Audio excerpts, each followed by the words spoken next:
بسم الله الرحمن الرحيم والذين اجتنبوا الطاغوت أن يعبدوها وأنابوا إلى الله لهم البشرى فبشر عباد الذين يستمعون القول فيتبعون أحسنه أولئك الذين هداهم الله وأولئك هم أولو الألباب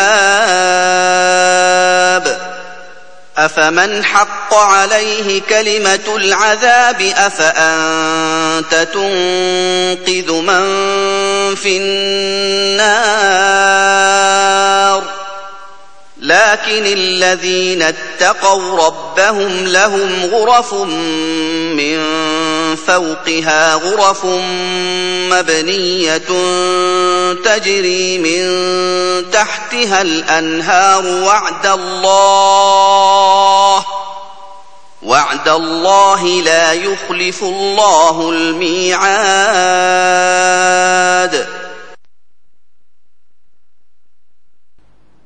الحمد لله نحمده ونستعينه ونستغفره ونؤمن به ونتوكل عليه ونعوذ بالله من شرور أنفسنا ومن سيئات أعمالنا من يهده الله فلا مضل له ومن يضلل فلا هادي له وأشهد أن لا إله إلا الله وحده لا شريك له وأشهد أن محمدا عبده ورسوله أرسله بالهدى ودين الحق ليظهره على الدين كله ولو كره المشركون.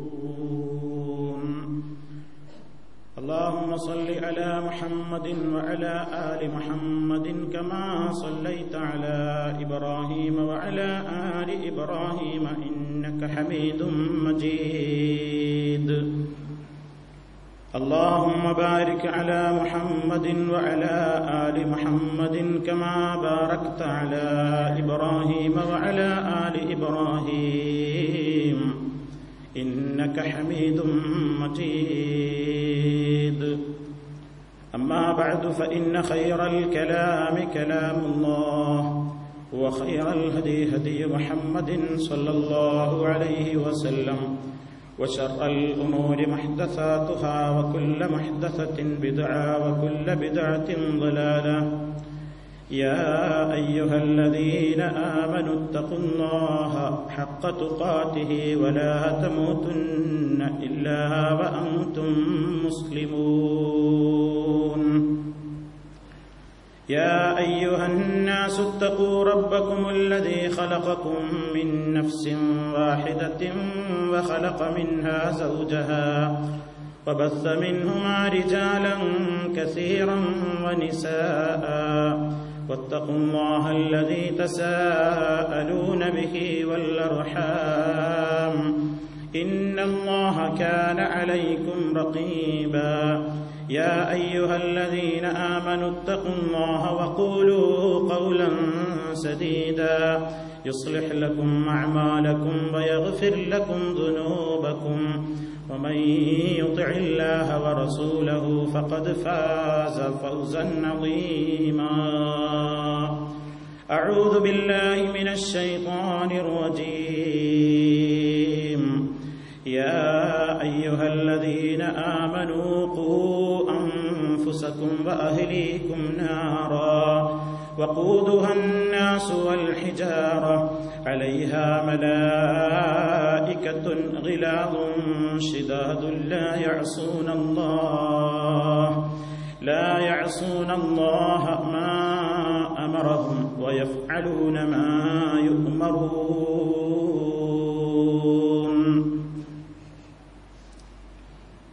സ്നേഹമുള്ള സത്യവിശ്വാസികളെ, സഹോദരങ്ങളെ, അല്ലാഹു സുബ്ഹാനഹു വ തആലയുടെ ദീനുൽ ഇസ്ലാമിന്റെ വിധിവിലക്കുകളും നിയമനിർദ്ദേശങ്ങളും കഴിവിന്റെ പരമാവധി കാത്തുസൂക്ഷിച്ചുകൊണ്ട് അവൻ ഇഷ്ടപ്പെടുന്ന പ്രവർത്തനങ്ങൾ ചെയ്തുകൊണ്ടിരിക്കുന്ന സ്വാലിഹീങ്ങളുടെ കൂട്ടത്തിൽ ഉൾപ്പെടാൻ പരമാവധി പരിശ്രമിക്കണേ എന്ന് എന്നെയും നിങ്ങൾ ഓരോരുത്തരെയും ഉപദേശിക്കുകയാണ്, ഉണർത്തുകയാണ്. അല്ലാഹു സുബ്ഹാനഹു വ തആല നമുക്കെല്ലാവർക്കും അതിനുള്ള തൗഫീഖ് നൽകി നമ്മെ അനുഗ്രഹിക്കുമാറാകട്ടെ. മനുഷ്യനിൽ അല്ലാഹു സുബ്ഹാനഹു വ തആല നൽകിയ പ്രകൃത്യായുള്ള ഒരു താൽപര്യമാണ് തന്റെ സന്താനങ്ങളോടുള്ള സ്നേഹവും അവരോടുള്ള ലാളനയും അവരോടുള്ള കാരുണ്യ സമീപനങ്ങളുമെല്ലാം. മക്കളെ സ്നേഹിക്കണം, അവരെ ലാളിക്കണം എന്ന് ആയത്തുകളും ഹദീസുകളും ഓതി പറയേണ്ടുന്ന ആവശ്യം ഇല്ല. ഏതാണ്ട് എല്ലാ ആളുകളുടെ മനസ്സുകളിലും അത് വേണ്ടതിലേറെ നിലനിൽക്കുന്നുണ്ട്. സന്താന സൗഭാഗ്യം എന്നാണ് നമ്മൾ സാധാരണ പറയാറുള്ളത്.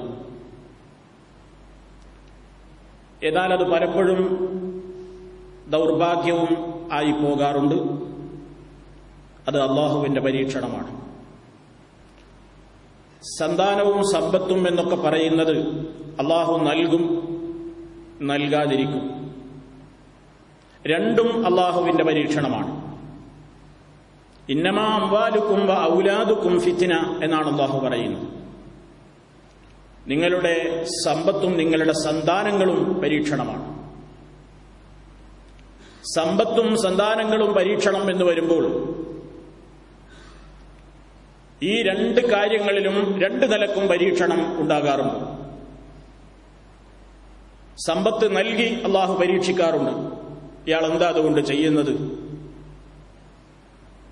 വളരെ പ്രയാസപ്പെടുത്തിക്കൊണ്ട് സാമ്പത്തികമായി ബുദ്ധിമുട്ടിച്ചുകൊണ്ട് പരീക്ഷിക്കാറുണ്ട്. അതൊക്കെ അള്ളാഹുവിന്റെ തീരുമാനമാണ്. ഇന്ന റബ്ബക യബ്സുത്തു റിസ്ഖ ലിമൻ യശാഉ വയഖ്ദിർ. നിന്റെ റബ്ബ് അവൻ ചിലർക്ക് റിസ്ഖ് വിശാലമായി കൊടുക്കും, ധാരാളം മുതലും സമ്പാദ്യമൊക്കെ കൊടുക്കും. വയഖ്ദിറു, അവൻ ഉദ്ദേശിക്കുന്ന ചിലർക്ക് അവൻ അളന്നു കൊടുക്കും, കുറച്ച് കണക്കാക്കി കൊടുക്കും.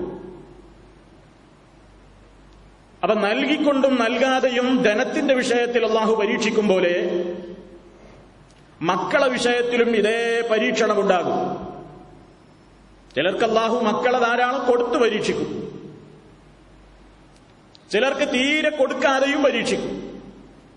ചിലർക്ക് വെറും പെൺകുട്ടികളെ മാത്രം കൊടുത്ത് പരീക്ഷിക്കും, ചിലർക്ക് വെറും ആൺകുട്ടികളെ മാത്രം കൊടുത്ത് പരീക്ഷിക്കും. ഒന്നും കൊടുക്കാതെ കൊടുത്തിട്ടൊക്കെ അള്ളാഹുവിന്റെ തീരുമാനമാണ്. പരിശുദ്ധ ഖുർആൻ സൂറത്തു ശൂറയുടെ അവസാന ഭാഗത്ത് അല്ലാഹു പറയുന്നുണ്ട്, ലില്ലാഹി മുൽക്കുസ് സമാവാതി വൽ അർദ്. ആകാശഭൂമികളുടെ ആധിപത്യം അവൻ